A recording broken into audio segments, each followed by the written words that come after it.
Oi, pessoas! Tudo bem? Como vocês sabem, o Sob Investigação é um podcast de casos brasileiros, mas eu decidi trazer para cá um tipo de conteúdo diferente. Nós vamos conversar sobre séries, documentários de true crime. Já era uma vontade minha, mas a estreia desse fenômeno da Netflix, que é a nova temporada da série antológica Monster, do Ryan Murphy, me convenceu e eu precisei vir falar sobre. Eu sou a atrasada do rolê. Eu sou do Rio, tá? Mas eu sou fluminense, eu sou do estado do Rio. E eu falo rolê, não falo rolê. Isso aqui é um ponto sensível dos cariocas. Eu espero que, mesmo atrasada, ainda dê tempo de falar dos Menendez. No dia 19 de setembro de 2024, a Netflix lançou Monstros Irmãos Menendez. Essa série é uma antologia, o que significa? Que é uma série onde, em cada temporada, é apresentada uma história diferente. Na primeira temporada, foi apresentada a história do Jeffrey Dahmer em 10 episódios. Eu só assisti até o 6º ou 7º, então não posso opinar sobre, mas se vocês quiserem, depois eu assisto e volto para dizer o que eu achei. A série sobre os irmãos Menendez conta, em 9 episódios de, em média, 50 minutos, pontos de vistas do caso que aconteceu no dia 20 de agosto de 1989, quando Joseph Lyle Menendez e o Eric Galen Menendez mataram a tiros de espingarda calibre 12 os pais José Menendez e Mary Louise Menendez, conhecida como Kitty. Eu sou a pessoa do documentário. Eu prefiro ver algo real, com pessoas que trabalharam no caso, com as vítimas, se tiver sobreviventes, documentos, pistas. Geralmente, a dramatização não me pega. Série é algo que se baseia em fatos, mas não são os fatos. Então, eu corro de série, mas essa eu decidi assistir. Não só porque esse caso sempre me intrigou, como também a Netflix me despertou essa curiosidade. Eu não vou ficar aqui batendo ponto a ponto do que é verdade ou não. A minha intenção é mais comentar o que eu achei, as minhas opiniões conforme os episódios foram passando, e alguma coisa ou outra eu falo se é fato ou não. Eu quero muito começar falando do caso, não falando da trilha sonora. Ela vai de Kenny G com Songbird,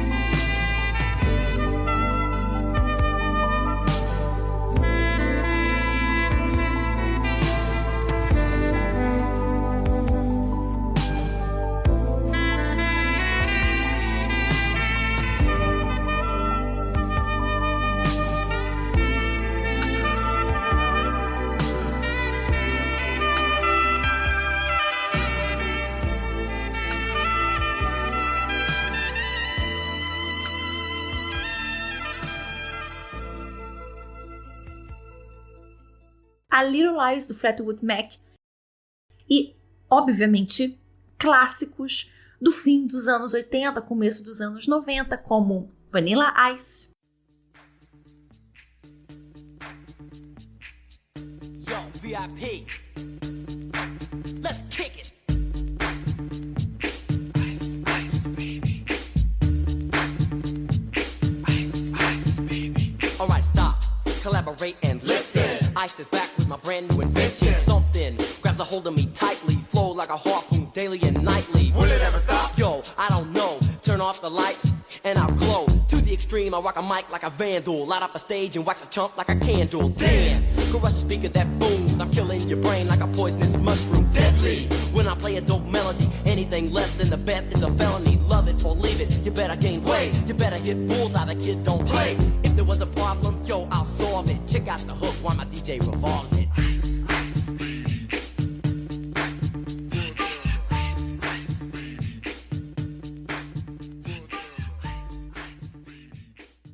Snap. Американская фирма Transceptor Technology приступила к производству компьютеров «Персональный спутник».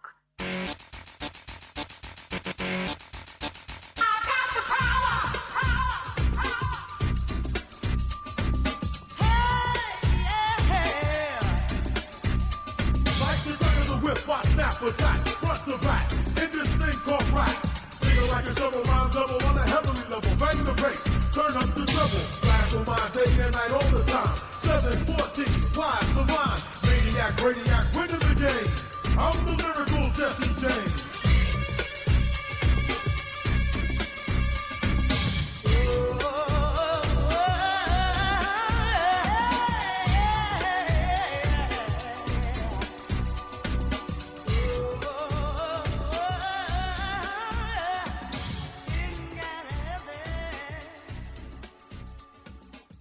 Crowded House com Don't Dream It's Over, que eu amo e sempre me lembra do Glee, aquela série musical que também é do Ryan Murphy. E aqui vemos que ele gosta dessa relação música e série.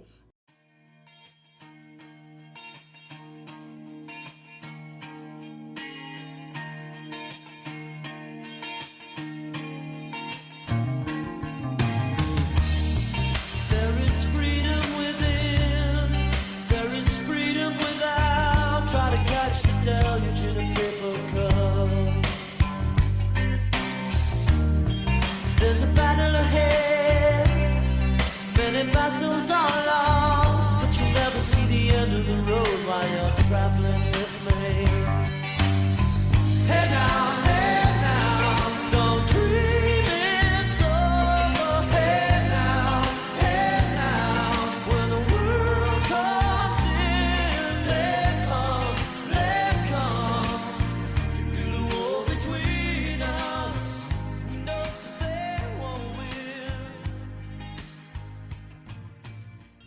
E, obviamente, Milli Vanilli. A série traz 3 músicas de sucesso da dupla. Girl You Know It's True,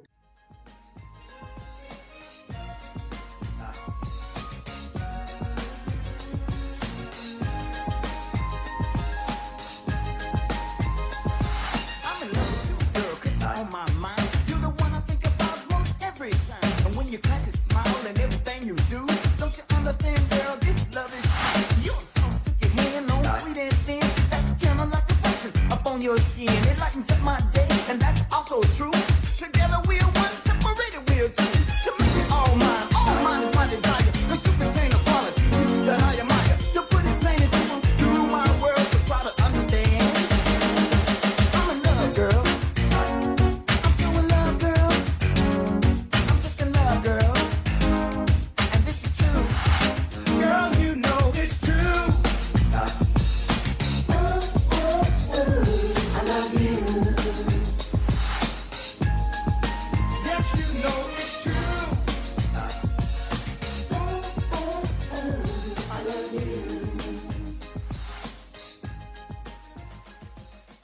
que toca logo no começo da série. Blame It on the Rain, que viralizou em um edit no TikTok. E um mês depois, eu ainda estou ouvindo I'm Gonna Miss You, do Milli Vanilli. Eu estou obcecada.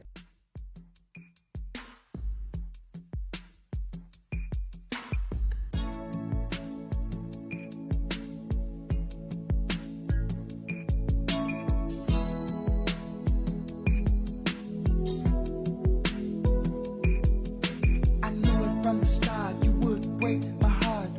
But still I had to play this painful part. You wrap me around your little bitty finger with your magic smile.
Gente, eu tenho certeza de que essa música, vai estar no meu top 5 músicas mais ouvidas do Spotify no fim do ano, assim, certeza.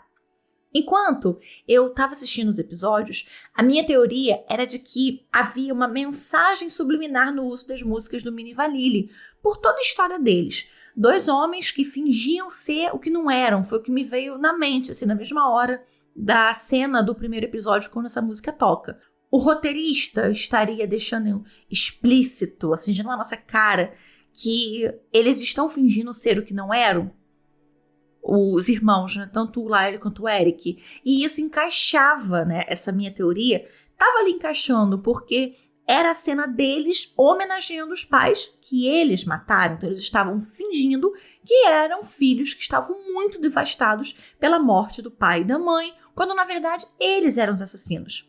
E eu não sei se vocês notaram, tanto o episódio 1 quanto o 6 levam como títulos os nomes das músicas. O primeiro episódio se chama Blame It on the Rain e o 6º episódio se chama Don't Dream It's Over. Como eu disse antes, eu entendo uma série dramática como uma obra aberta à licença poética.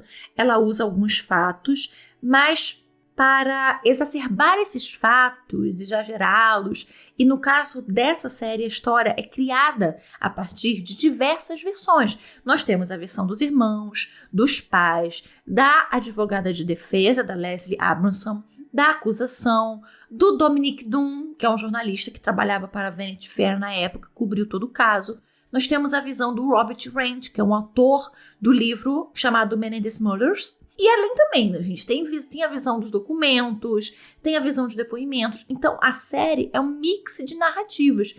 Por isso que eu gosto de documentários, sabe? Tem bem menos versões. Eu, Gisele, durante os 9 episódios, fiquei com a sensação de que o personagem do Eric era bem mais explorado do que o personagem do Lyle. Ele era bem mais central. Ele tinha nuances bem mais complexas, ele surge bem mais, as histórias correm por ele. E também, a gente, óbvio, tem um episódio, o 5, né, que é somente com o Eric. Vale aqui esse adendo, tanto o Cooper Koch, que interpreta o Eric, quanto o Nicholas Alexander Chaves, que faz o Lyle, o Javier Bardem como José, a Chloe de Kiri, todo o elenco. Gente, perfeito. Perfeito, não tem o que falar. Todos maravilhosos. Mas vamos por partes, né? Eu quero ir contando e comentando com vocês as minhas impressões a partir dos episódios. Então a gente vai percorrer todos os 9 episódios. Então vamos começar do início do primeiro episódio. O Lyle, ele começa a série sendo representado como mais nervoso, mais ansioso, mais agressivo, mais tentando estar no controle das coisas, mais dominador. E aí eles estão ali na limusine indo para uma homenagem que estava sendo oferecida pela DGA, que é o Director Guild of America, né? Uma associação de diretores. Então, ele fala alto com o motorista, ele fala do quanto ele gosta do Mini Vanilli, que estava tocando. Ele pressiona o irmão. E o Eric parece mais emotivo, mais calmo, meio apático, frágil, covarde talvez, com medo. E é nessa homenagem que ele pede para tocar a música em que eu estou fanática. Então a gente vai vendo, se construindo as personalidades dos irmãos dentro dessa narrativa. É uma família abastada, de Calabasas, que é uma região muito rica da Califórnia, que hoje é conhecida pelas Kardashians, e que essa família saiu lá de Calabasas para morar em Beverly Hills, em uma mansão avaliada na época em mais de 4 milhões de dólares, o que seria hoje mais ou menos uns 22 milhões de dólares. Então eles são filhos de um homem poderoso dentro da indústria audiovisual, diretor da RCA, que é uma gravadora internacional, um homem de origem cubana, que queria fazer da sua família os novos Kennedy. O José queria entrar para a política e que um dos seus filhos se tornasse presidente dos Estados Unidos da América.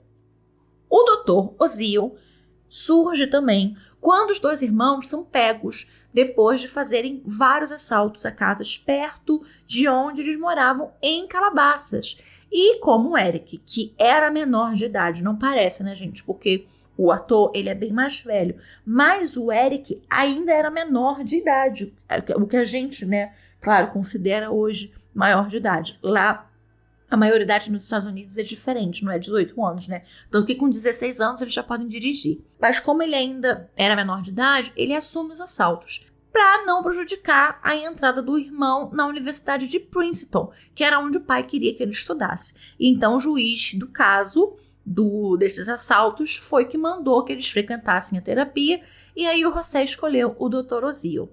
A cena da briga na mesa de jantar, gente, eu achei magnífica, porque teria sido esse o momento em que eles decidem que precisam fazer algo contra os pais. Eles não decidem que eles vão matar, mas eles decidem que eles precisam fazer algo para acabar com aquilo ali tudo. E se expõe ali naquela briga que a família tinha segredos, até entre os irmãos. Quando a Kitty arranca a peruca da cabeça do Lyle, o Eric descobre que o irmão vinha usando essa peruca. E nessa conversa é que o Eric conta que estava sendo abusado sexualmente do pai, sem saber que o irmão tinha passado por isso também. Então, novamente, a gente vê as personalidades dessas pessoas. Uma mãe completamente descontrolada, agressiva com o filho e que usa uma fraqueza dele, um ponto sensível desse filho, para envergonhá-lo, para diminuí-lo. Aí é o pai que vai de alguma forma consolar. Eu não sei se consolar no sentido de acarinhar, sabe? Mas eu acho que é num lugar de vergonha, porque foi ele quem fez o filho mais velho usar peruca, para que ele tivesse uma aparência mais aceita, ou que ele considerava mais aceita para o futuro político que ele queria que o filho tivesse. E aí nós temos um outro ponto que eu acho importante também, que é em como o Eric fala sobre os assassinatos, sobre o planejamento, mas ele reluta muito para se aprofundar no motivo, né? Ele fala do pai controlador, do pai excessivamente dominador, mas falar do crime em si parece mais fácil do que falar sobre a motivação, mesmo com o Dr. Ozil, que ele já tinha o costume de conversar. E vem o ponto alto do episódio, o crime. Gente, sério, eu acho que eu já comentei em algum episódio sobre como eu produzo. Como eu produzo, sim, os episódios, né? Eu leio o processo, eu leio o exame necroscópico, eu vejo as fotos, são pesadíssimas, mas, gente, eu não consegui ver a cena inteira sem pausar. Cada tiro eu precisei parar, respirar, tomar uma água, voltar, parar de novo. É muito gráfico, assim. É muito forte, é muito real. Assim, a cada tiro parecia que eu tava dentro daquela sala de TV. Sabe assim? Cara, você vê a cabeça do homem explodindo, o dedo daquele voando. Gente, é muito brutal. E eu imagino que seja de propósito, para que a gente se veja mesmo dentro da cena, lá em 1989, e ser tão impactante que mesmo quando a série vai apresentando outras narrativas, você fica relembrando a cena e se questiona como eles foram tão capazes de uma coisa daquelas. Aí o Lyle sai, ele recarrega e volta para dar um último tiro na cabeça da mãe a curta distância, porque ele viu que ela ainda estava viva. Então, quando você vê uma coisa assim, não tem como você não se chocar. É uma cena assim, é uma cena muito bem gravada. Muito bem gravada. O jogo de câmeras, as interpretações, perfeito. Foi tão perfeito que eu fiquei mal mesmo, assim. Eu não consegui suportar de ver aquilo acontecendo. E aí você vê os dois recolhendo as cápsulas com calma, depois tomando banho, trocando de roupa, saindo, escondendo as armas, tentando criar um álibi.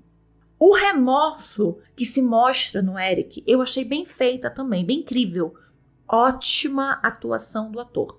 A série também ela vai retratando o Dr. Ozil de uma forma bem ambígua, eu acho. Como, aliás, grande parte de todos eles são retratados. Fica ali na dúvida. O Dr. Ozil queria fazer os dois irmãos acharem que ele podia ajudar os dois a encontrar uma justificativa para o crime, Ou foi a partir dele, mesmo sem ele saber ou sabendo, que se criou a justificativa do abuso que seria usada depois. Isso não fica claro. O segundo episódio já é sobre o pós-crime e o começo das investigações.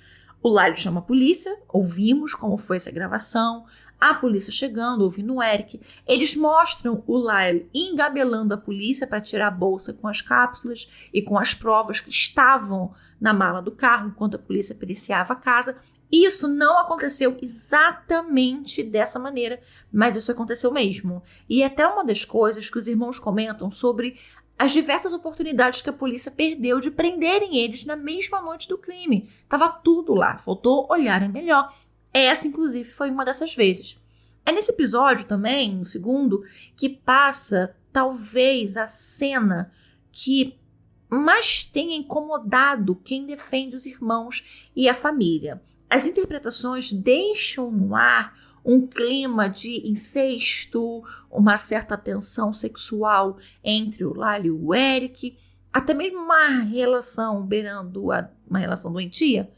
E, novamente, o Lyle é caracterizado como ganancioso, um consumista, um egoísta, mimado, um egocêntrico, agressivo.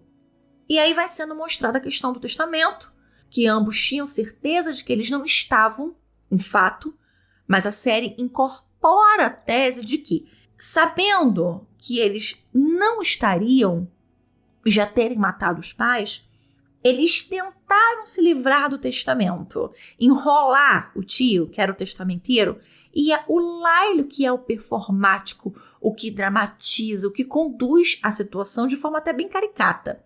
Só que o José não tinha alterado o testamento, então os dois herdariam tudo, dividido igualmente entre eles. Então, depois dessa constatação de que o pai não tinha cumprido a ameaça, que era deixar os dois sem nada, bate uma culpa no Eric. E é aí que ele procura o Dr. Ozil, porque ele não consegue lidar com essa culpa de ter feito o que fez e do pai ter tido uma atitude que ele não esperava. Ao meu ver, tá? Essa é a minha opinião. Isso, por si só, já prova que eles não mataram por dinheiro. Mesmo com a compra do jalex, compra do carro. Lá ele comprou um restaurante, comprou um apartamento, eles deram festas, compraram roupas. Isso tudo sem saberem ainda do testamento, imaginando que eles, na verdade, estavam prestes a ficarem pobres. Então, eu acho que foi mais um surto de bora aproveitar enquanto a gente pode, do que eles morreram, agora a gente vai comprar tudo que a gente sempre quis, sabe? E eu preciso dizer, eu vou repetir isso mais pra frente de novo, mas, gente, essa personagem da Judah Long-Smith, ela é muito engraçada. Ela com as pedras, gente, ela é muito engraçada. Ela é engraçadíssima. A atriz que interpreta a Judah Long, a Leslie Grossman, nossa, ela é muito boa, assim, muito boa. A polícia, então, tinha o quê? Algumas linhas de investigação. Era a máfia dos filmes pornôs, poderia ser tráfico de drogas, porque, claro, um cubano só podia estar envolvido com droga, né? Porque se você é latino, lá nos Estados Unidos, né?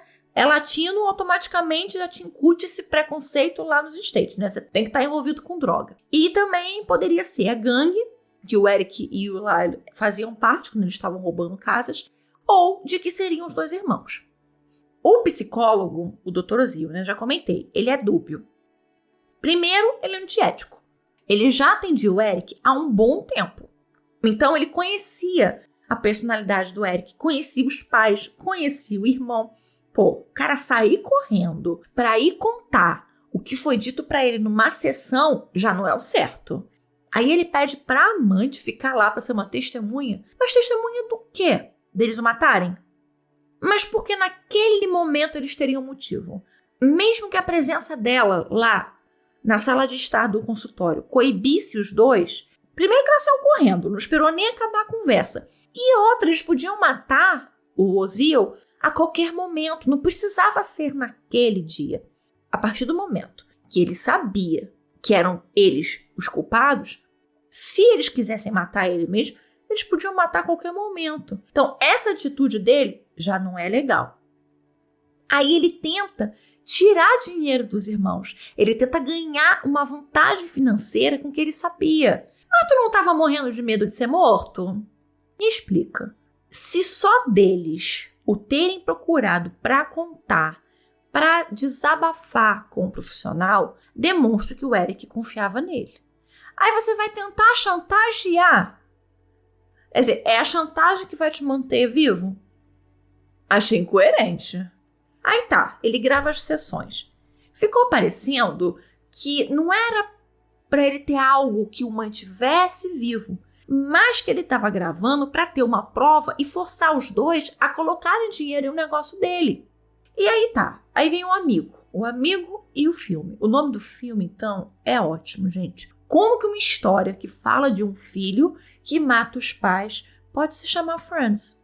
A série que é que eu mais amo na minha vida, ela só seria lançada uns 5 anos depois. Mas mesmo que ainda não existissem 6 amigos sentados no sofá de um café lá em Nova York, o nome já não estava adequado.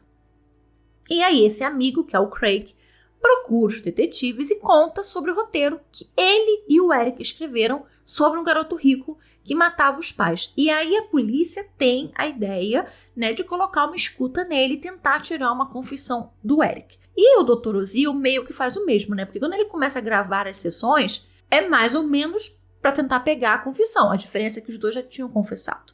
Então ele tá pegando ali os pormenores da confissão. Tem um pedaço dessa cena até que viralizou também, que é o do Ozil com medo do que o Larry tinha no bolso da jaqueta, e era uma barra de Snickers, sabe, a barra de chocolate?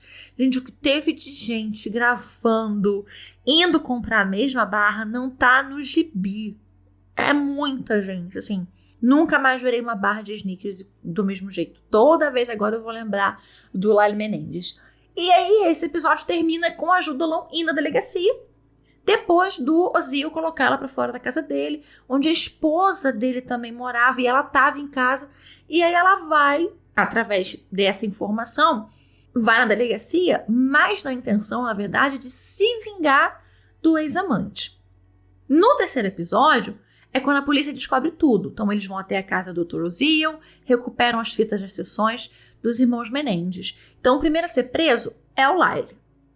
Foi mais ou menos daquele jeito mesmo, gente. Ele estava mesmo de carro com alguns amigos e a polícia cercou o carro, colocou ele no chão, algo bem cinematográfico mesmo, assim, bem piegas. O Eric, ele estava viajando, né? Na série mostra que ele estava em Israel, participando de um torneio de tênis profissional. E aí nós temos, então, o primeiro crossover com o caso do O.J. Simpson, o Robert Shapiro. E mais um com o próprio Ryan Murphy. Tivemos o Glee, que eu falei para vocês, e agora temos o American Crime History, em que o Ryan Murphy foi o produtor executivo e que também é uma série antológica, também de true crime. E a primeira temporada do American Crime History é sobre o caso dos assassinatos da Nicole Brown e do Ron Goldman. Então, a família dos Menendez contrata o Shapiro para cuidar da defesa dos dois irmãos depois que eles são presos. Acontece uma outra cena que também chateou a família deles, muito, a família real deles, que é a cena do banheiro. Fica mais aberto a ideia que a série quer imprimir de que o Eric era homossexual. Na minha opinião, as deixas que eles vão deixando nos episódios anteriores vai levando a quem está assistindo ter a certeza de que ele era gay. Não que ele tinha dúvidas sobre a sexualidade dele, mas já a gente vai voltar nesse ponto.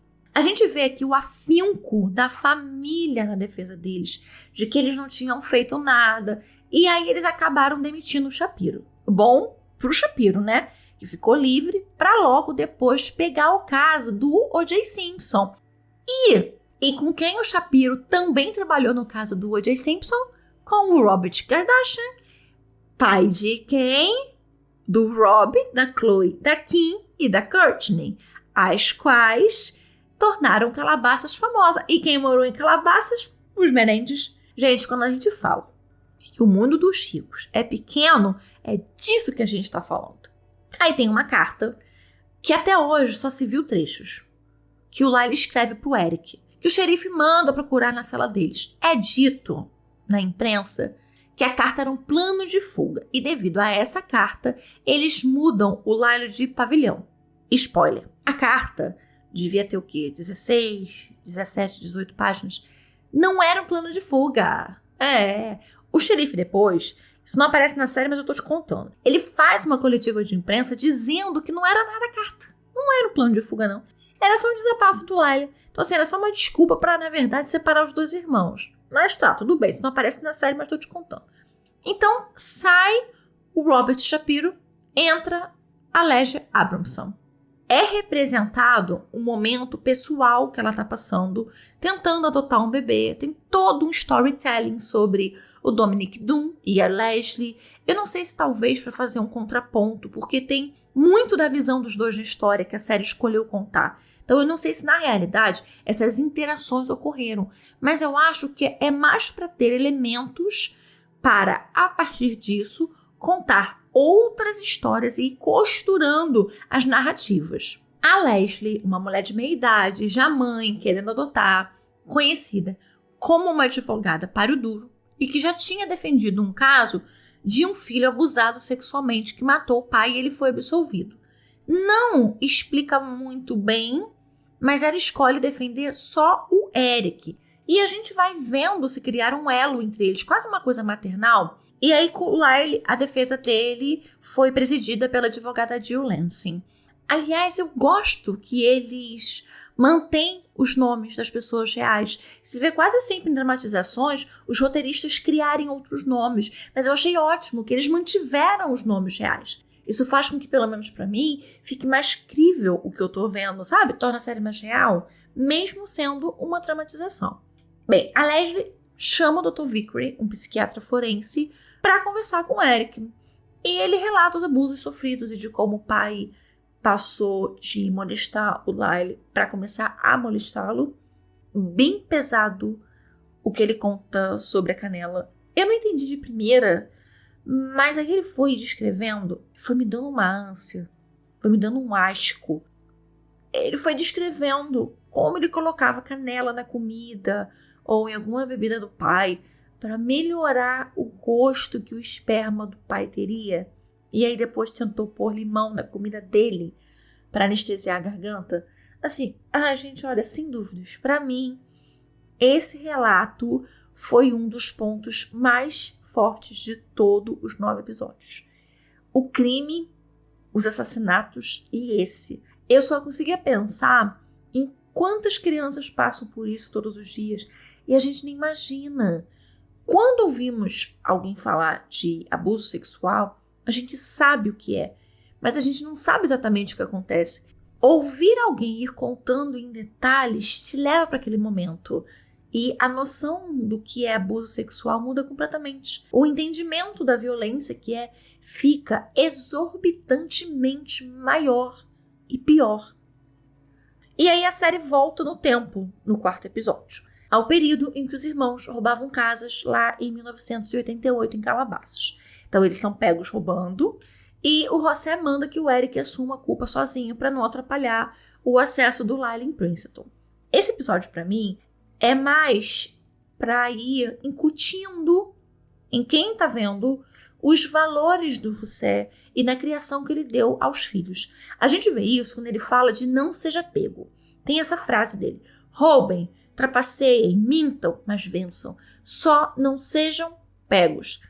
Quando a maioria dos pais ficaria decepcionados dos filhos estarem roubando, porque é um crime, ele está decepcionado que eles foram pegos, que eles foram descobertos. Então tem ali uma distorção de valores, de princípios. O José era um babaca, um narcisista, um opressor. E a Kiri, de certa forma, também eram pais mais do que disfuncionais, repassando para os filhos ideais completamente pervertidos. Quem acompanha o Beto Ribeiro ou vê o canal dele, tem uma coisa que ele sempre reproduz de vários especialistas que ele ouviu, em que inclusive dentro da criminologia a gente estuda isso no aspecto da vitimologia, que é em como a vítima se torna vítima, como ela se torna atraente para quem vai a violar, para quem vai cometer aquele crime contra ela, ou como a vítima às vezes constrói quem depois vai ser o seu próprio algoz. E a gente vai vendo, vai entendendo como esses pais foram criando 2 assassinos, os seus assassinos. E já vou adiantar o meu comentário sobre um ponto que a série bate muito e os dois sempre enfatizaram muito e falam até hoje. O nome da família, a imagem da família. A gente precisa preservar o nome da nossa família. A gente precisa preservar a imagem dos Menendez. E a gente vê isso claramente quando a Leslie vai conversar com o Lyle depois que o Eric tem essa conversa, né, com o Dr. Vickery. E ele se irrita quando ela fala dos abusos sexuais. Ele defende o pai. Ele diz que o pai o amava, que ele amava o pai. Então, assim, eles são muito presos a essa necessidade de se manter a imagem que o José construiu dessa família socialmente. E foi tão imprimida nos dois que a menção de algo que manche essa imagem, que macule essa persona do pai e do nome da família, se torna uma ofensa pessoal gravíssima, sabe? Esse ponto perspassa toda a série e é um ponto que é muito intrigante, né? Como essa lavagem cerebral, praticamente, que eles sofreram durante tantos anos, é tão forte neles, e mesmo eles tendo feito tudo o que eles fizeram, ainda assim é importante manter o nome da família. Não pode, as pessoas não podem saber. Tem que se manter essa imagem que o José construiu e eles têm a obrigação. Porque o pai deles ficaria orgulhoso do que eles fizeram. Porque eles mostraram que eles são fortes. Mas o pai está orgulhoso do que eles fizeram. Mas o pai precisa que eles mantenham o nome da família intacto. Olha que coisa louca, né? E aí tem a questão da peruca. Mostra como o José, que decidiu que o filho mais velho usaria uma peruca, né, para manter essa imagem que ele acreditava que era necessária para o futuro que ele imaginava e que ele queria e que ele ia fazer de tudo para conseguir que os filhos tivessem, que é esse futuro político que eu já comentei. E aí o Lyle finalmente começa a falar dos estupros. Aos 6 anos o pai começou a tocá-lo, aos 7 começou a forçá-lo a fazer sexo oral nele, usar objetos, e ele conta, né, que ele começa a reproduzir aquilo com o irmão mais novo. E aos 8 anos o pai o estupra pela primeira vez, e isso aconteceu durante um bom tempo, até que ele pediu para o pai parar, porque doía muito e o pai parou. Só que ele parou porque ele começou a fazer com o Eric. Aí aparece um amigo do Lyle de Princeton que revela em um encontro com a Leslie que eles conversaram 4 meses antes do crime sobre os abusos sexuais que ele estava passando. Eu não sei se isso foi para o julgamento. Não me recordo de ter visto isso no julgamento, nem no real e nem na série. E aí tem a representação da tragédia que aconteceu com Dominic Dunne, que teve sua filha assassinada e viu o culpado não ter sofrido as punições que ele deveria ter sofrido. Também considero toda essa cena e tudo o que acontece, essas cenas subsequentes, nesse caso do Dominic Dunne, também para ir justificando todas as opiniões que durante os episódios ele vai tendo sobre o caso. Porque é aquilo, gente, não existe visão imparcial das coisas. As nossas visões tendem a ser parciais, porque elas vêm de um ponto de experiências pessoais. E eu acho que é isso que essa representação do que aconteceu com o Dominic Dunne quer mostrar, que ele tem as opiniões que ele tem sobre os Menendez a partir do prisma do que aconteceu com ele, apesar de ser ao contrário, né? Ele era o pai e foi a filha dele assassinada, mas ele passou por um julgamento, ele viu a pessoa que confessou ter matado a filha dele sair praticamente impune. Então, isso acaba imprimindo nele impressões e opiniões que afetam o discernimento dele sobre as coisas ou não. E vai afetar as opiniões e o que ele vai escrever sobre os irmãos Menendez. Dias antes do crime, os dois descobrem que a mãe sabia do que acontecia entre o pai e eles dois, e que ela decidiu se omitir e permitir.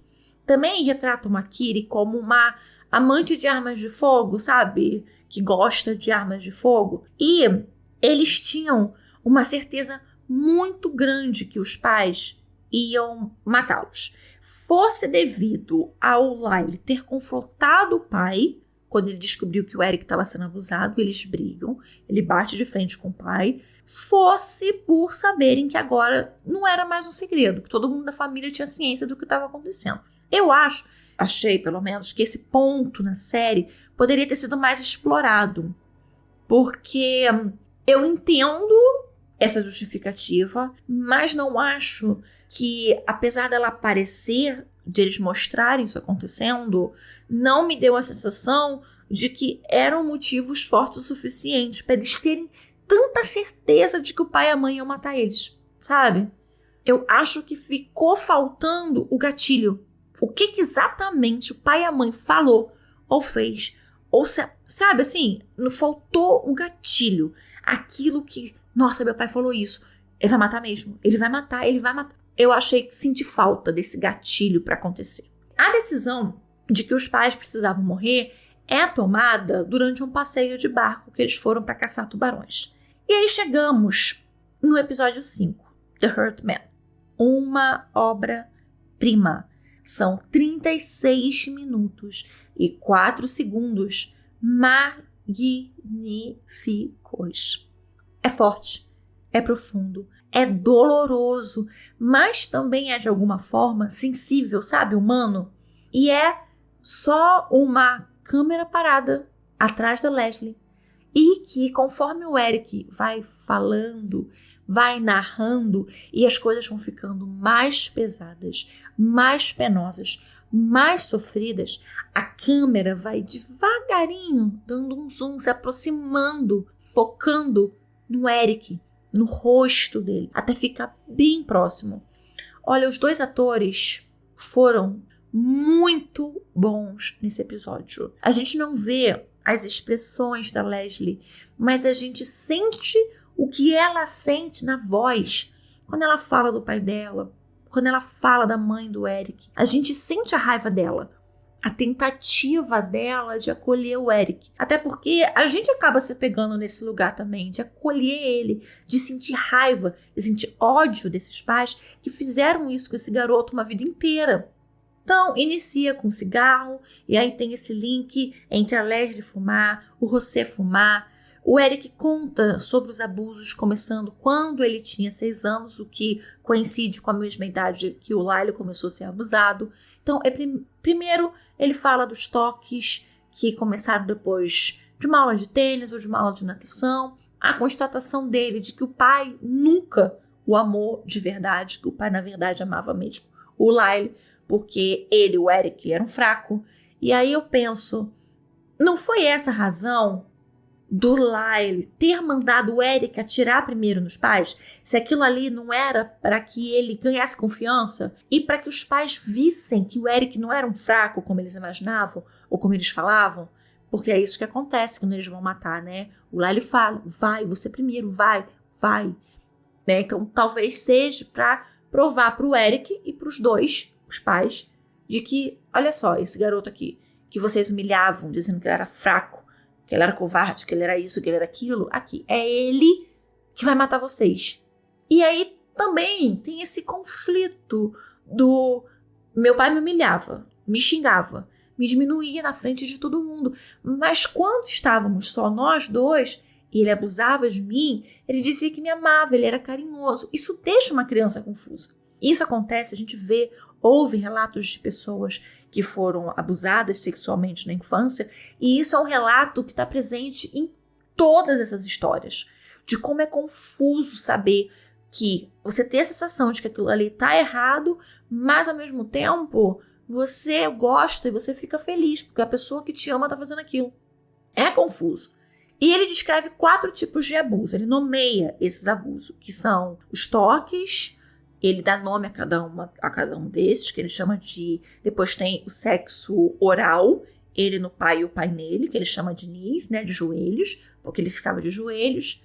O pai o obrigava a penetrá-lo, dizendo que estava fazendo aquilo para ensinar ele o que ele deveria fazer com o pênis dele. E aí depois o pai o estuprava, então primeiro o Eric penetrava no pai, forçado, e depois o pai o estuprava. E os estupros, ele conta que começaram quando ele tinha uns 11 anos e parou poucos meses antes das mortes. Então havia sexo com agressões, o pai furava o pênis dele, amarrava, torturava. Gente, é assim, é animalesco, é brutal, é surreal. E mesmo falando tudo isso, contando tudo isso, tendo a consciência de tudo isso, ele afirma veementemente que ele ama o pai. De novo, volta naquilo que eu falei com vocês, de como que foi imprimido neles essa necessidade de manter o nome do pai. E a necessidade que toda criança tem de ser amada, principalmente pelo seu pai e pela sua mãe, porque foram eles que te deram a vida. Ele tenta defender a mãe, quando a Leslie fala sobre a postura da Kitty, porque ela era traída, o pai dele também a estuprava, também a humilhava. Só que você também a matou, né? Se ela era uma vítima como você, por que matar ela? Então, assim, gente, é uma família muito complexada. É uma mãe traída pelo marido que inspeciona o pênis do filho, que tem ciúmes dele com o pai, que é viciada em remédio, mas que tem ciúme e aceita o marido violentar os filhos dela, mas fica com raiva deles, não do pai. Aí ela quer que o filho namore uma menina, mas acha que ele é gay. Mas, sabe assim? É nisso que você vê a complexidade das relações. Ele ama os pais, ele defende a mãe, mas ele mata os dois. A mãe é uma vítima, mas também era uma agressora. O pai era um violentador, mas ele também amava. Era o ídolo dele. Ele também queria que o pai o amasse verdadeiramente. E os dois são assassinados com tiros no rosto de uma arma com calibre .12, que faz um baita de um estrago. Quem já viu as fotos da cena do crime, não ficou nada inteiro. O rosto deles foi completamente destruído, não sobrou nada. A questão da AIDS, que também é abordada nesse episódio, né? Que em 1989, 1990, que é quando o crime acontece, ainda era muito identificada como algo exclusivo de relações homossexuais. Eu já disse que eu acho que a série optou por caracterizar o Eric como um homem gay. Eu não vi margem para que a gente pensasse de outra forma. E esse assunto é abordado nesse episódio. Ele verbaliza essa dúvida que ele tem sobre o que ele é. Qual a orientação sexual dele? O que ele gosta ou do que ele não gosta? Porque a mãe o fez namorar uma menina, mas ele se apaixona por um menino. E isso confunde. Ele não sabe se gostou do menino ou se ele gosta de sexo com homens porque ele foi estuprado por anos por um homem. Ou se ele é gay ou se ele não é. Então parece que até que tem um pouco de medo de que a Leslie pense que ele é gay. Que ela diga para alguém que ele é gay. E esse tópico volta depois, mais lá na frente, quando ele discute com o irmão dele. Quando eles já estão presos, né? Que o irmão dele fala, você é um gay, você é um viadinho, não sei o quê. Ele fala, eu não sou gay. Então ele bate muito na tecla. Mas ao mesmo tempo que ele verbaliza que ele não é gay, a série vai mostrando diversos momentos homoafetivos. Ele no chuveiro tomando banho, manjando o coleguinha. Ele mostrando o coleguinha dele pro outro coleguinha no chuveiro. Ele flertando na prisão. Ao mesmo tempo em que na série ele passa o tempo todo verbalizando que ele não é gay, que ele não tem essa certeza. Vê como é que a série deixa em aberto essa questão da orientação sexual do Eric e que, na verdade, eu nem acho que seja realmente importante. O episódio 6 é sobre o José Menendez e a Kitty Menendez, sobre a história deles, o começo dessa relação. O José conhece a Kitty, não sei se ela era uma escola ou era uma universidade, eu não sei, mas era um dos dois. Eu acredito que seja universidade por causa da idade dos atores. A família dela não aprova o namoro dos dois. É uma parte da história bem romantizada, bem fofinha, o que eu nem duvido que no começo tenha sido mesmo. Gente, quem que não fica bobo quando se apaixona jovem? Não tem quem não fique. A história do José é uma história de um garoto cubano, imigrante, que vem de uma família que em Cuba tinha muito dinheiro, tinha prestígio e precisa fugir para os Estados Unidos sem nada, ali naquela época que acontece a Revolução Cubana. Então, há um componente forte de que ele precisava dar certo. Não só porque existe mesmo esse conto de fadas de que os Estados Unidos é a terra da conquista, do enriquecimento, como também a necessidade dele, talvez, de voltar a ter o que ele tinha quando era criança lá em Cuba. Tem uma conversa dele com a Kitty, novos ainda, eles estão deitados na cama, se eu não me engano, que ele fala pra ela assim, tipo, olhando pra ela, abismado, sabe? Ele fala assim, você é muito americana. E eu acho que essa frase dele é muito marcante, porque ela é o padrão norte-americano. Branca, classe média, loura, olhos claros. É a personificação do sonho americano. Acho que foi isso que ele queria dizer e foi isso que atraiu ele nela. Porque ela fazia parte do sonho americano de sucesso dele. Ele precisava ter essa mulher completamente norte-americana, completamente diferente de onde ele veio. E que também personifica, né, esse sonho, esse American Dream. No episódio anterior, o Eric fala sobre a mãe sentir ciúmes deles com o pai, de os ver como amantes do pai. E nesse episódio, a série mostra a Kitty na terapia falando exatamente isso. De que os filhos roubaram o marido dela. A amante roubou o marido dela. Então, ela tem uma adoração por esse homem. Fica claro, a vida dela é ele. Eu senti que esse episódio foi uma tentativa de humanizar as vítimas, de nos trazer outros aspectos sobre eles, de mostrar como eles se tornaram o que eles se tornaram.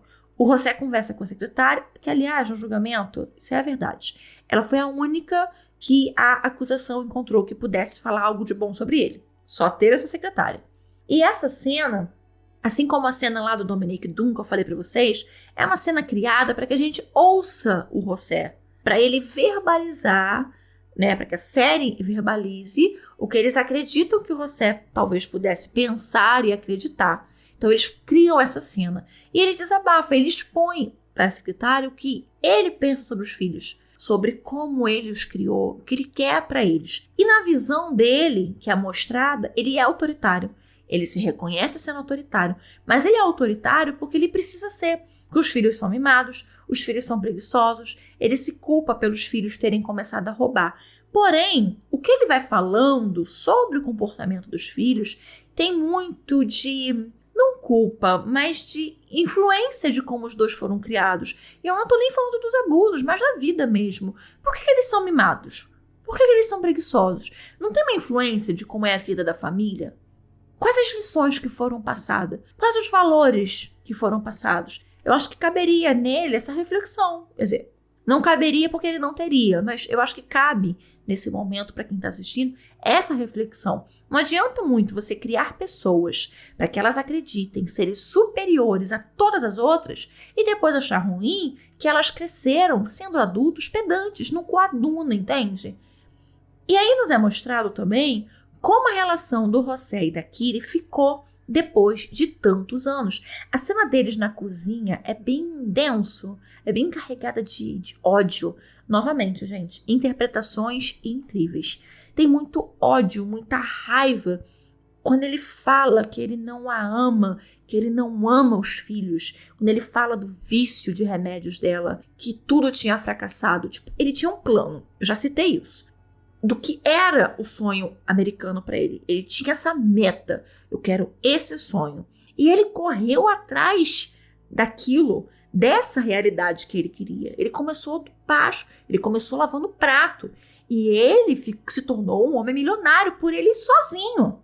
Ele fez isso por ele mesmo. Então ele tinha essa realidade que ele queria para ele. E ele correu muito atrás disso. E nessa realidade que ele tinha na cabeça dele, ele tinha uma esposa padrão, ele tinha uma mansão, muito dinheiro, filhos padrão, uma carreira política.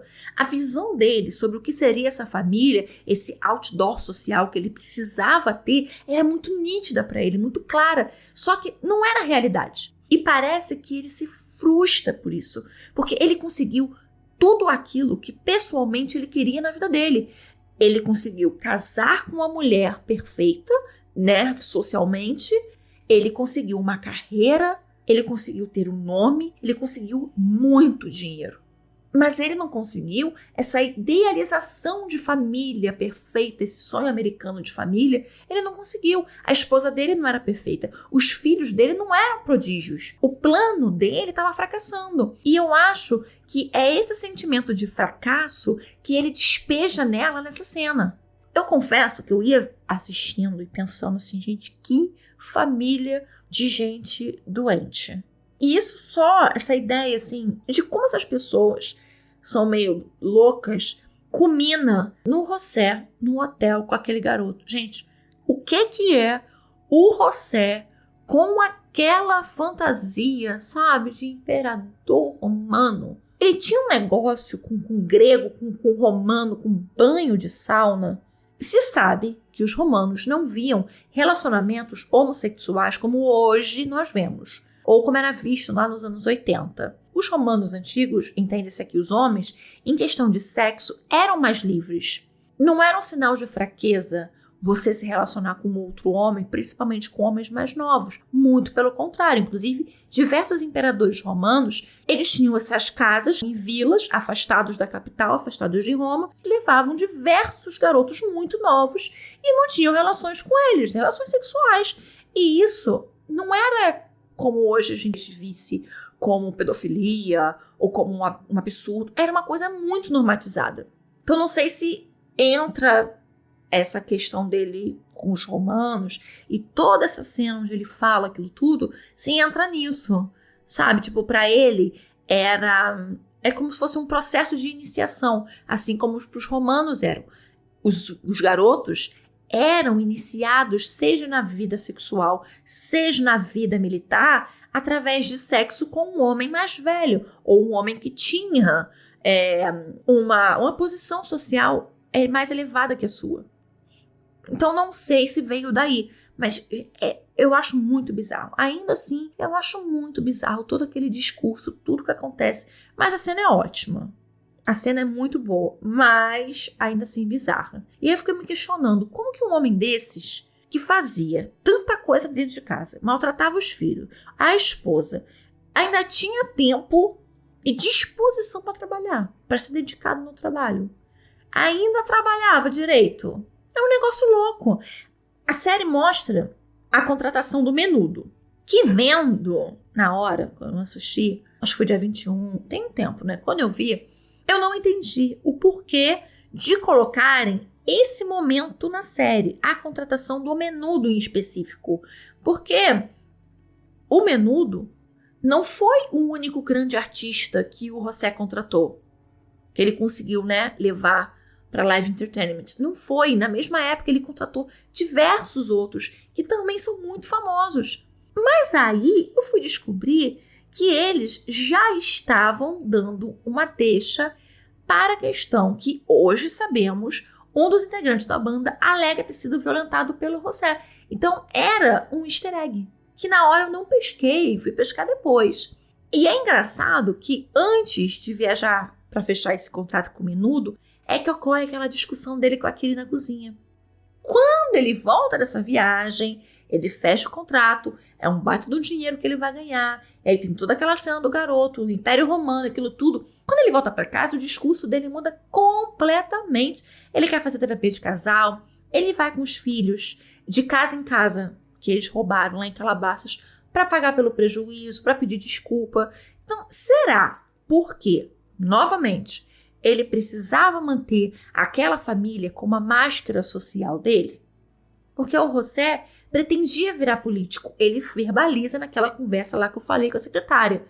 E ele queria que os filhos também fossem políticos. Então, ele, faltando pouco para o planejamento dele de sair da indústria audiovisual e ir para uma carreira política, como faltava pouco para aquela meta financeira que ele tinha estipulado, será que ele volta com uma outra narrativa, uma outra conversa, porque ele queria manter, sabe, tipo assim, a minha família, nós somos os Kennedy que vieram de Cuba? Não sei, fica aí o questionamento.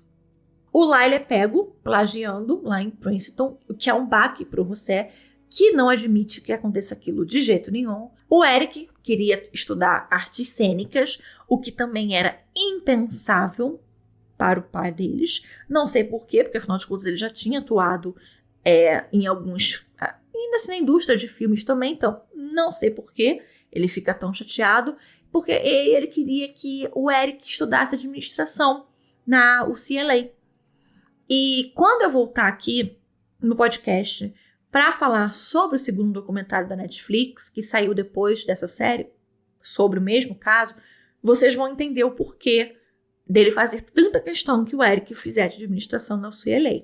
Aqui é dito, mas não é explicado o motivo do José fazer tanta questão e ficar tanta raiva que o Eric estude na UCLA, que era perto de casa.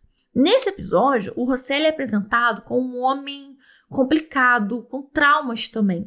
A série quer que a gente vá entendendo a forma dele pensar, como na cena do cemitério. Quer que a gente veja de onde vêm as coisas que ele vê e como ele vê as coisas, de onde ele veio e como isso o afetou. Outro incômodo meu, a volta do assunto da AIDS. É pertinente? É, porque é da época.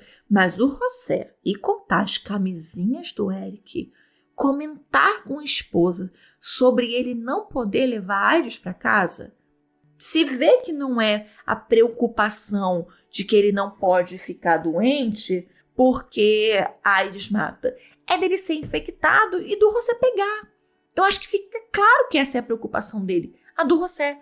O Eric não passa AIDS para ele. E aí vem a conversa dele, da Kira e do José na mesa. Na verdade, não é nem uma conversa, é quase um monólogo, né? Que ela pergunta se acontecia algo sexual entre ele e os filhos. Aquilo me pegou bastante também. Porque ela pergunta, mas antes, ela deixa claro para ele que ela o ama.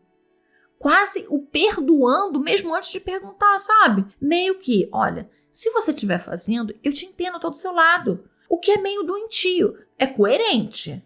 É coerente. Com a dependência que ela tem dele, que a série vai mostrando, que é que ele tem desse homem, é coerente, mas é muito doentio. E a maneira com a qual ele nega também é bem sugestiva. Porque qualquer outro pai, se fosse comigo, alguém me perguntando se eu abusei sexualmente do filho meu, gente, qualquer pai ficaria furioso, revoltado com uma desconfiança dessa. Mas ele nega sem muita convicção, sabe? Meio não consegue olhar pra ela, ele fala meio entre os dentes, e aí começa a falar que ele foi abusado pela mãe, normalizando, achei, pra falar a verdade, pra normalizar o que ele mesmo estava fazendo. E o que ele fala com a mãe no telefone, ele a confronta, ele chora. E assim, gente, pessoas com traumas criam pessoas com traumas. E não vamos nos esquecer, a mãe dele ficou do lado dos netos. Ela defendeu os dois sempre. Então fica aquilo. Isso aconteceu? Isso não aconteceu? A cena é assim, esplêndida. É forte, você sente a dor dele, sabe? Mas você ter sido, digamos que seja verdade, a mãe dele molestou ele. Você ter sido molestado justifica você achar que é super normal você fazer isso com os seus filhos? Porque se aquilo magoou ele, se aquilo doeu nele, porque aquele choro dele no telefone com a mãe é de dor, porque a mãe nega. A mãe faz exatamente o que ele faz quando aquele, não do mesmo jeito, na mesma entonação, mas a mãe dele faz exatamente o que ele faz quando aquele pergunta. Nega. Eu não sei do que você tá falando, não tô entendendo o que você tá falando. Ela nega, então ele sabe a dor. Então por que ele normaliza fazer isso com os próprios filhos, se ele entende o quanto dói? Se ele entende e ele sabe o que fez na vida dele? Ou será que ele acredita que ele ter sofrido esse tipo de abuso o tornou um homem que ele se tornou? Um homem bem-sucedido que ele se tornou. E que através dele abusar os dois filhos, é isso que vai fazer com que os filhos dele sejam melhores do que ele. Porque a mãe o abusou durante um curto período de tempo. Ele era muito novo. E ele abusou dos filhos durante muitos anos. Não sei, gente, tô só elucubrando, tá, gente? E aí nós vemos eles tirando a famosa foto de família. E o episódio termina com os dois chegando em casa armados para matar os dois pais, enquanto eles assistem TV e comem sorvete. Tudo isso ao som de Don't Dream Is Over e os flashes dos tiros. Os 3 últimos episódios são focados na vida deles na prisão e nos 2 julgamentos. O Lyle ainda recebia a visita da namorada, que era a Jamie, e ele tenta convencer os amigos a mentirem por ele sobre situações que não aconteceram ou de coisas que o pai não fez, como pedir que a Jamie dissesse que o José estuprou. que um amigo viu preso dentro de um armário. E aí, nesse ponto, a série, não sei, parece que quer pôr em dúvida tudo que o Lyle diz depois. Assim, se ele tentou mentir sobre isso, ele estaria falando a verdade depois? A encenação do personagem do Lyle é feita para o qualificar como alguém que finge emoção, como acontece na cena em que ele pergunta para a advogada se ela quer que ele chore. Então, ele é qualificado como alguém agressivo, alguém narcisista, egocêntrico, com traços de sociopatia. E o quão ele gosta da atenção, da idolatria. Ele começa a ligar para as mulheres que mandavam cartas, a flertar, até que ele dá de encontro com a Norma Novelli. E nós vamos voltar nela mais tarde. O primeiro julgamento aconteceu em julho de 1993. O personagem do Dominique Dunne é quem verbaliza os questionamentos que a série quer levantar sobre a dúvida dos abusos, as incoerências no comportamento deles, na narrativa deles. Ele insinua que haveria uma relação íntima entre os dois irmãos. Me parece que a série coloca a questão de usar a violência na infância pela defesa, sabe? Como justificativa para os crimes. E por que usar isso seria de alguma forma válido? Acho que é isso que a série tenta colocar a gente para pensar. É válido usar a violência na infância para justificar 2 crimes tão violentos? E aí eles reencenam o depoimento do Lyle no julgamento. Ficou perfeito. Os trejeitos, as falas, as expressões, ficou muito similar. Lembrando que, fun fact, esse foi um dos primeiros julgamentos de grande repercussão transmitido pela Court TV, ao vivo, que é uma emissora voltada para esse tipo de transmissão. E a Court TV, que existe até hoje, ela só tinha 2 anos de existência. Inclusive, a Court TV tem aplicativo, tá, gente? Vocês podem baixar. Todo o julgamento dos Menendez está lá. Tem no YouTube também, vocês podem parar lá, assistir, tanto no aplicativo quanto no YouTube. Ainda tem lá uma playlist com o julgamento, não só dos Menendez. Tem daquela menina mãe mais odiada do mundo, que eu esqueci o nome agora dela, ou da Anthony, Casey Anthony, agora não lembro o nome. Tem daquela menina também que matou, assassinou, Aida, não vou me lembrar o nome agora, Arias. O sobrenome dela é Arias, mas eu não lembro o primeiro nome dela. Assim, gente, tem diversos casos. Aquele tiroteio que teve dos universitários, de um cara que entrou, assassinou todos eles, que eu esqueci agora o nome da cidade, também tem. Assim, tem vários julgamentos muito grandes, de muita repercussão, que está disponível lá em inglês e sem legenda, né? Porque é uma TV norte-americana. Mas é só você entrar lá e procurar. Sempre que tem um julgamento de grande repercussão, pode procurar lá que tem.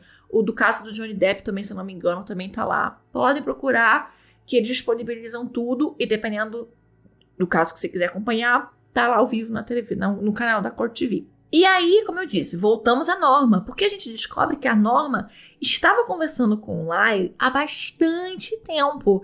E todas as conversas eram gravadas por ela sem que ele soubesse.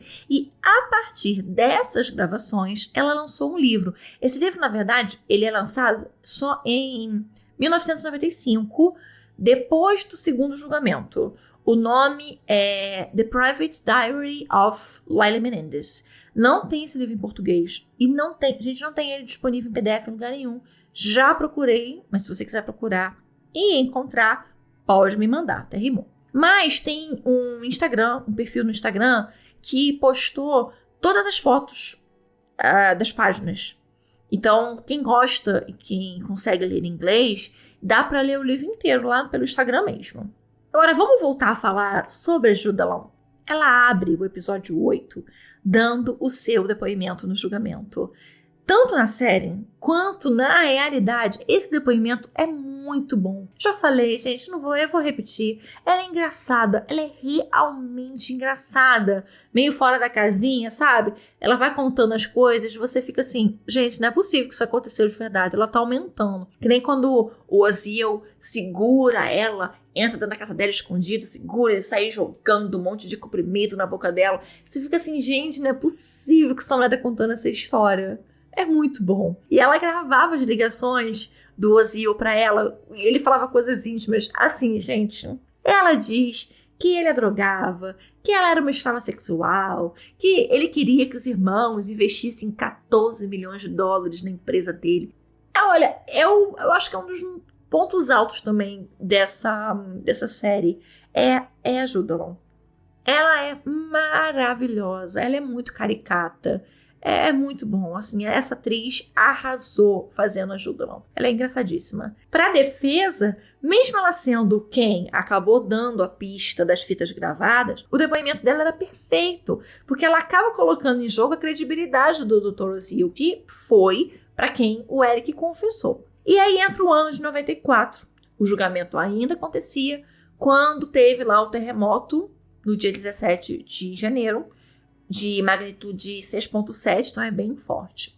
O Lyle fala sobre quem interpretaria eles num filme, né, quando eles estão indo lá pro julgamento no ônibus. E, gente, que coisa maluca, né? Ele tinha muita certeza de que eles iam ser absolvidos. Muita certeza. É uma conversa muito louca. Porque, assim, se eu parar pra pensar, é válido você ser conhecido porque você matou seus pais? Assim, ele tá tão interessado na fama que ele esquece o motivo da fama. Assim, gente, você vai ser conhecido. Nós, a gente é muito famoso. Sim, mas vocês são famosos porque vocês mataram seus pais. É muito louco. É um negócio muito maluco, muito doido. E aí, a gente chega no momento do depoimento do Eric. Cara, a situação dele com o microfone, gente, que agonia. Meu Deus do céu. Porém, entretanto, eu achei o depoimento dele, o relato dele, mais verossímil, mais real do que o Lyle. A dificuldade dele em falar que era molestado, falar alto para as pessoas ouvirem, sabendo que está sendo filmado, e depois descrevendo os tipos de abuso, os nomes que ele dá. Olha, o Cooper, que é o ator, né? O Cooper Koch, mais uma vez dando um show. Eu sei que as pessoas, principalmente as mulheres, estão completamente apaixonadas pelo Nicholas, mas, gente, é mais pelo físico, porque, assim, o Cooper, ele arrasou. Assim, eu posso dizer tranquilamente que ele carregou essa série nas costas. Muito boa a interpretação dele. Você sente uma verdade, na verdade não é uma verdade, porque ele está interpretando. Mas você olha e fala assim, gente, esse garoto foi abusado. É certeza. Esse menino foi abusado. Então, muito bom. Muito, muito bom. A acusação ter enfatizado o erro do local dele dizer que foi uma loja comprar uma arma que nem vendia arma. Gente, brilhante. Brilhante. Ponto para acusação, porque quem ouve já fica com a pulga atrás da orelha. Como assim? Aham, ela te pegou na mentira. Será que então que você está mentindo? Muito bom. E tem a cena do ônibus deles brigando, que eu adoro, que eles citam Friends de novo. Isso eles voltando do tribunal. Primeiro porque o Eric deu o depoimento dele, na verdade, aquele depoimento, aconteceu em setembro de 93, antes do terremoto. O julgamento, ele acabou no fim de janeiro de 1994. E nessa cena, o Lyle fala sobre quem assistiria a algo chamado Friends. E a série Friends, que é a série da minha vida, estreou em setembro de 1994, um ano depois. Então eu achei muito engraçado colocarem o Lyle para falar isso, porque ele estava se referindo ao roteiro do irmão, mas foi muito legal essa alusão. Para mim, que sou fã, né, gente? Foi muito bom, foi muito bom. E aí o Eric começa a trocar cartas com a Tammy. A gente vê isso, eles mostram isso na série. Eles depois se casam, eles estão juntos até hoje. A filha da Tammy, que não é filha do Eric, ela já tinha uma filha quando ela conheceu o Eric na prisão, considera ele como pai, e ela mantém, inclusive, um Instagram em que ela faz atualizações sobre ele e tal. Eles mostram a dificuldade do júri em deliberar, em chegar a uma conclusão. E nos Estados Unidos, diferente daqui, todos os jurados precisam concordar com a sentença. Eles precisam chegar a um consenso do que eles vão ser acusados. Aqui no Brasil, vence a maioria dos votos. É um júri de 7. Então, precisa de um 4-3, 6-1, 5-2. A maioria é que ganha. E são 7 jurados justamente para não acontecer empate. Não tem como ter um empate, porque são 7. Então, aqui no Brasil é assim. Lá não. Lá, todos os jurados, que eu acho que são 12, mas posso estar enganado, mas eu acredito que sejam 12, eles precisam entrar em um consenso, eles precisam concordar. Como eles não chegaram nesse consenso sobre qual tipo de acusação que eles acreditam que seja o correto, que enquadre a situação, para que o juiz dê a condenação, né, qual vai ser a pena, então o julgamento foi anulado. E aí se descobre que a Norma estava gravando as conversas que eu falei para vocês, né?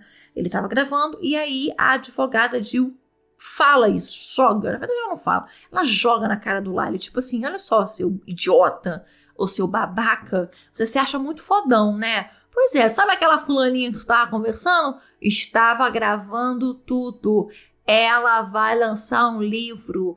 Ah, não foi você não? Que você falou? Peraí que eu vou te contar aqui o que foi que você falou. Você falou isso. Abre aspas.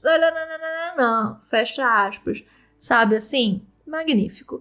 Porque a Norma tava, né, usando para escrever o livro. E o Lyle achava que ele ia escrever esse livro. Então, assim, chega a ser até engraçado, né? Porque ele é muito prepotente. E aí, nesse momento, ele olha e pensa assim, peraí, fui passado para trás. Eu sou esperto, porém tem alguém mais esperto do que eu. Fui enganado. E aqui também é a primeira vez que a gente vê o Eric realmente nervoso, porque ele sempre parece, assim, mais passivo, mais calmo, mais ameno, mas ele não estava mais. O fim desse penúltimo episódio é a perseguição ao vivo do Bronco Branco, do O.J. Simpson, que aconteceu em junho de 1994, e ele sendo colocado na cela ao lado da cela do Eric. O Ryan Murphy produziu o American Crime History, e o primeiro caso é do O.J. Simpson. Então, eu acho que eles não mostram que é para que a gente mantenha aquela imagem do, se eu não me engano, é o Cuba Jr., se eu não me engano, é o Cuba Gooding Jr. que faz o O.J. Simpson no American Crime. Posso estar falando besteira, mas eu acho que é o Cuba Jr. Então, acho que é por isso que eles não mostram. E a gente só ouve a voz do que seria o O.J. E esse é um fato verídico. Não dele ficar na cela ao lado do Eric, eles ficarem papeando através das grades. Não. Mas ele ficou mesmo no mesmo presídio e no mesmo andar, bem perto da onde o Eric Menendez estava preso, e eles realmente conversaram. Por quê? A carreira na indústria audiovisual do José começou na Hertz, que é uma empresa de locação de carro lá nos Estados Unidos, muito famosa, tipo uma Localiza, sabe? E foi a ideia do Menendez, do José Menendez, foi contratar o O.J. Simpson. E o O.J. Simpson, isso foi nos anos 70, o O.J. Simpson estava começando a ficar muito famoso, ele ainda jogava no nível universitário, mas ele estava ficando muito famoso. E o José teve a ideia de chamar o O.J. Simpson para fazer um comercial para Hertz. E esse comercial é icônico, assim, eu já vi diversos documentários sobre marketing que cita esse comercial. Foi um comercial que fez muito sucesso, ficou muito marcado na história do marketing de publicidade nos Estados Unidos. Então, o O.J. Simpson chegou a ir várias vezes na casa dos Menendez. Eles não eram amigos, mas eles eram conhecidos, eles frequentavam a casa. Então, o Eric e o Lyle tiveram muito contato com o O.J. Simpson nessa época que o José contratou o O.J. para fazer esse comercial e na época que os comerciais estavam rodando na televisão. Então, tem aquilo que eu falei pra vocês, né, gente? O mundinho dos ricos é minúsculo, né? Tá tudo ali interligado. E aqui nós chegamos ao episódio final. O dinheiro acabou, a Jill deixa o caso, então eles não tinham mais como pagar por nada. O Lyle vai para um defensor público e a Leslie continua fazendo pro bono pro Eric, né? Mesmo sem receber, ela não o deixa. Então, isso demonstra o quão ligada a ele ela estava. Enquanto no episódio anterior a narrativa representada é da defesa, até porque o julgamento foi anulado, então acho que faz sentido a série focar mais na defesa, porque eles precisavam, né? Lá nos Estados Unidos acontece muito isso, né? Você precisa levantar uma dúvida plausível. Então, como a defesa conseguiu colocar esta dúvida plausível, fez com que os jurados não entrassem em consenso, então faz sentido eles darem uma ênfase na defesa.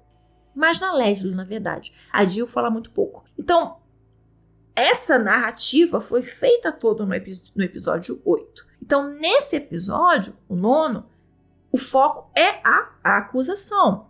A gente não vê perguntas, por exemplo, feitas pela defesa. A gente só vê o quanto a Leslie reclamou, pediu protesto e ficou puta o tempo todo, bateu boca com o juiz o tempo todo. Esse segundo julgamento, que aconteceu em 96, foi bem diferente. Isso porque o julgamento do O.J. havia sido pouco menos de um ano antes e ele foi absolvido, gerando um desconforto na população que tinha certeza da culpa dele. Além do juiz, claro, que não permitiu que fosse usada a mesma tese de defesa. E tinha também esse mal-estar da população com a polícia, porque a verdade é que o O.J. Simpson só foi absolvido porque não teve uma cadeia de custódia bem feita. A investigação não foi bem feita, as provas não foram bem manipuladas. Então isso abriu brecha para que ele fosse absolvido. Então a acusação estava muito pressionada para que dessa vez as coisas saíssem de uma maneira diferente. Diversas testemunhas não foram permitidas. A família deles não testemunhou dessa vez. Provas que já tinham sido usadas também não foram permitidas. Então, a defesa ficou muito limitada sobre o que ela poderia fazer.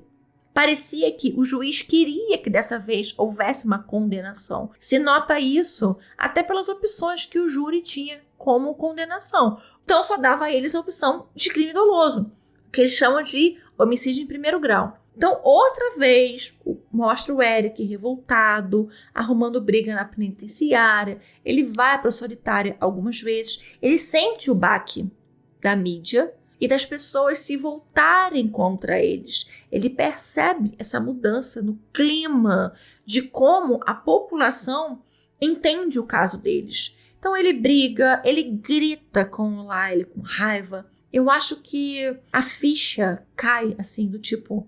Acabei com a minha vida. Eu nunca mais vou sair daqui.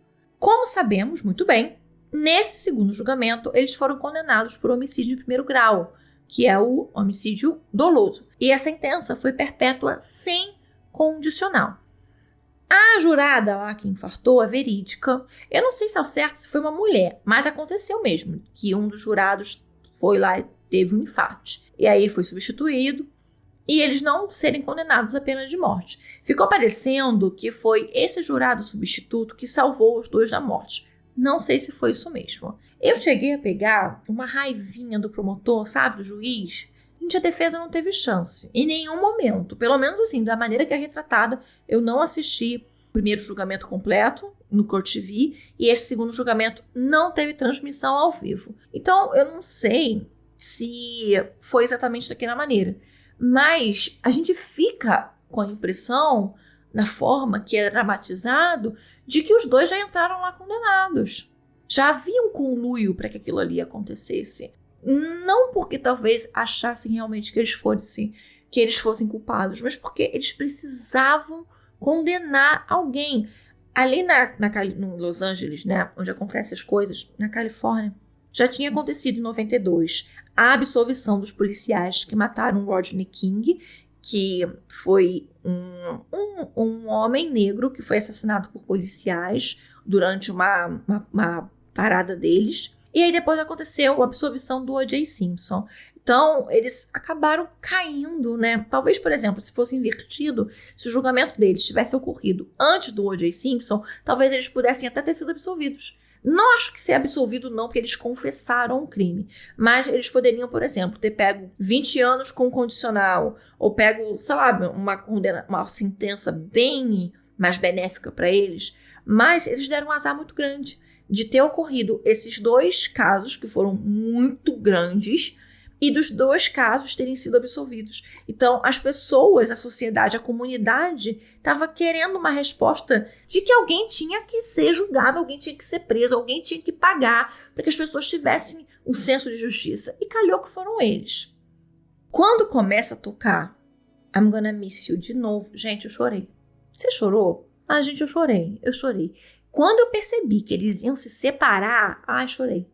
Gente, aquela cena muito bem gravada, muito bem preparada. É muito triste a separação deles. E foi basicamente daquele jeito mesmo que aconteceu. O Eric já falou sobre isso, foi mais ou menos isso. E de tudo, gente, de tudo. Uma coisa não tem como ninguém negar, seja achando que o que eles contam é verdade ou não. Os dois são muito unidos. O laço que os uniu é muito forte. Eu não tô me referindo ao crime.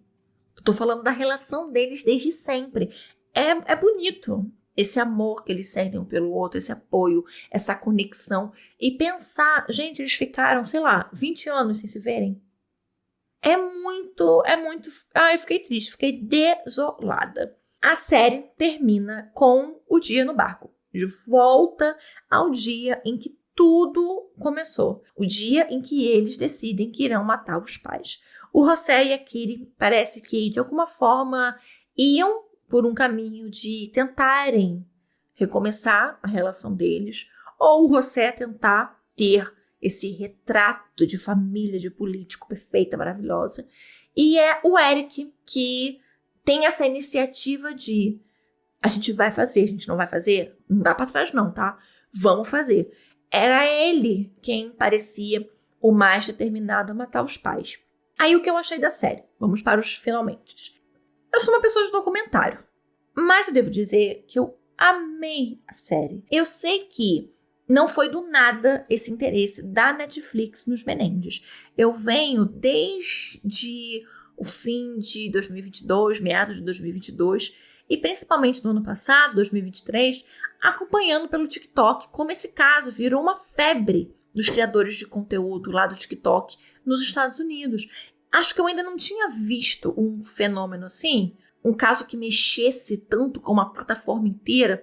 Eles criaram um movimento chamado Free the Menendez. Isso foi em 2021 e começou a se alastrar. Me lembrou muito o começo do Me Too. O movimento do Me Too também começou muito assim, mas se eu não me engano, salvo engano, foi no Twitter. Mas também começou através de uma plataforma social. E foi a partir dessa movimentação lá no TikTok que as plataformas voltaram para esse assunto. A Netflix só não, já tiveram diversos documentários, séries sobre isso nos últimos anos. Claro que, para uma plataforma líder em streaming, mudou tudo. O que era um movimento norte-americano virou algo mundial.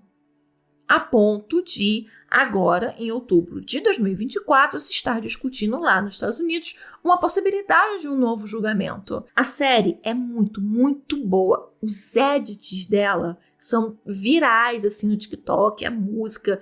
Eu acho que o membro que ainda está vivo do Milli Vanilli, já que um acabou perdendo a vida, nunca deve ter feito tanto show quanto agora. Uma geração inteira descobriu o Milli Vanilli, ouve as músicas, está viciado nos cortes e tal. Eu disse no começo, e eu vou precisar repetir, essa série é um mix de narrativas. Muita gente ficou com raiva porque achou que o Ryan Murphy tentou depreciar os relatos de abusos sexuais que o Lali e o Eric contam. Até pode ter acontecido isso, mas eu consigo entender que ele não retratou a realidade, ele misturou realidades, ele criou algo que não conclui a história. Ele deixa em aberto para que quem assiste tome o lado que quiser e acredite no que quiser, até porque nem teria como a série defender uma tese. Ela retrata as visões de personagens que estavam ali ativos naquela história na época. E isso inclui quem acreditou e quem não acreditou. O papel que eu acho importante, a série cumpriu. Ela amplificou o conhecimento do caso. E a partir da série, milhões de pessoas foram atrás de pesquisar sobre o caso, de entender o que aconteceu, saber o que era ou não era verdade. Eu sou uma dessas pessoas. Eu sou uma pessoa nascida no meado dos anos 80. Então eu era criança quando esse crime aconteceu. Mas eu acompanhei o caso nos anos 90, no começo dos anos 2000. E mesmo eu sabendo do caso, tendo visto diversos documentários, eu não conhecia os pormenores. E eu fui atrás de baixar documentário, baixar série, baixar todos os livros e começar a ler por conta das séries da Netflix. Então, eu acho que ela cumpriu o papel dela. Querendo ou não, a série ajudou os irmãos Menendez, mesmo que eles já tenham se pronunciado sobre a série e nenhum dos dois tinha gostado. Então, esse papel de vamos falar sobre, isso ela fez. E eu acho isso importante, porque isso tudo levou ao ponto em que a gente está, do promotor de Los Angeles estar aberto a discutir o assunto, novas provas surgiram. Essas provas, muitas pessoas acham que surgiu agora, em 2024, mas não. A carta surgiu há anos atrás, 2017 talvez, não me recordo agora. Mas essa carta que o Eric escreveu pro primo dele, já existia, as pessoas já tinham conhecimento dela há muito tempo. Assim como esse relato do menino do menudo, né, que agora é um homem, né? Ele deve ter mais ou menos a minha idade. É um garoto, sim. Também já não é de agora. Não é a primeira vez. Ele não falou sobre isso em 2024. Ele já tinha falado isso há um tempo atrás. Então, reabriu o caso. Isso é importante. Mesmo que a gente não concorde, e eu também não concordo, e eu comentei isso várias vezes, sobre como eles são retratados. Mas é aquilo. É uma obra dramática. É uma série. É uma obra de ficção. Então, a gente não pode levar ao pé da letra, mas a gente pode, a partir dela, pesquisar sobre o que realmente aconteceu. E aí, quando você vê o que realmente aconteceu, você pega... Eu não tenho acesso ao processo, mas se você pega o processo, como diversos criadores de conteúdo do TikTok fizeram, relêem tudo, vê o que aconteceu no segundo julgamento, vê as coisas, os relatos, ouve a família, que até hoje, a irmã da Kiri até hoje defende os irmãos, até hoje. E ela fala, eles fizeram o que fizeram porque eles queriam, para sobreviver, para viver, para continuar, eles passaram por muita coisa pesada. Então, você vê que, mesmo depois de tantos anos, tantas pessoas defendem eles, e você vai pesquisar mais a fundo o que aconteceu, e você entende que há motivos para essas defesas. Gente, a série cumpriu o papel dela. Abriu uma discussão. Isso é muito importante, inclusive, para eles. Então, eu achei a série muito boa. Estou completamente viciada de novo em Mini Vanille. Eu já ouvia, né? Já estava na minha playlist que eu tenho no meu Spotify, de Vale a Pena Ouvir de Novo, que eu tenho. Então, ela já estava lá, eu já ouvia. Mas agora estou completamente viciada. E é muito boa. Quem ainda não assistiu, assista. Eu até depois vou ver novamente, coisa que eu quase nunca faço. É muito, muito boa. E a gente está na expectativa do que vai acontecer. Se vai ter um novo julgamento, ou se não vai ter um novo julgamento. E aí, mas depois a gente pode voltar a conversar sobre isso. Essa foi a minha opinião, gente. Eu espero que vocês tenham gostado. Eu sei que ficou longo pra caramba, mas eu queria muito ir falando com vocês episódio a episódio. A Netflix não lançou só essa série, também tem um documentário sobre os irmãos Menendez, que eu também já assisti, já vou gravar para vocês, tá? E daqui a alguns dias vai subir aqui também, vocês vão poder ver, que é uma perspectiva já diferente da série, mas a gente vai conversar sobre isso no momento certo. É isso. Esse foi o episódio de hoje. Espero que vocês tenham gostado. Deixe os comentários de vocês, gente. Quem tá ouvindo aqui no Spotify, tem uma caixinha de perguntas que fica aí. Vocês podem responder. A gente pode conversar no Instagram. Tem um grupo lá no Telegram. Tem nosso grupo no WhatsApp. Na descrição desse episódio vai estar tudo pra vocês. E é isso, gente. Eu volto já já com um episódio novo, um caso novo pra vocês. Nos vemos no próximo episódio. Beijos!